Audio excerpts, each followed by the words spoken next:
এটা একটা প্রশ্ন থাকতে পারে, নো নো নো, কিন্তু না, সে হলো ভগবান আবির্ভাব হলেন, কখনো জন্ম হয় না। মায়ের পেটে জন্মদারী, যেমন ধরেন যীশু খ্রিস্ট, যেমন ধরেন গৌতম, যেমন ধরেন হযরত মুহাম্মদ, তারা ভগবানের সংবাদ বাহক ছিলেন, তারাও মরে গেলেন, কিন্তু যারা আবির্ভাব হবেন তাদের কোনো মৃত্যু হবে না। আবারও প্রশ্ন করতে পারেন, ভগবান তো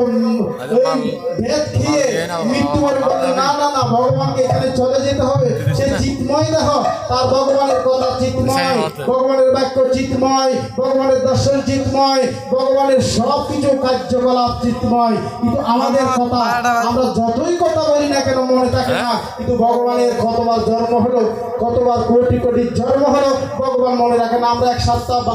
সপ্তাহ পর কি করলাম, কি করেছি, কোথায় কি করেছি মনে থাকে না, কারণ মানুষ আর ভগবানের মধ্যে অনেক পার্থক্য, জানার পার্থক্য।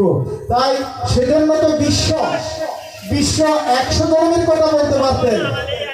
সেই বিশ্ব স্বরের মধ্যে বিদ্ধ হয়ে সে 56টা স্বরের মধ্যে লেগে সে কৃষ্ণ কৃষ্ণ করতে লাগলেন। ওরে প্রাণনাথ, আমি কি করেছিলাম, আমি তো এত অন্তর্গামী, আমি তো ইচ্ছা মৃত্যু আছে, আমি যদি বলে আমার মৃত্যু হয়ে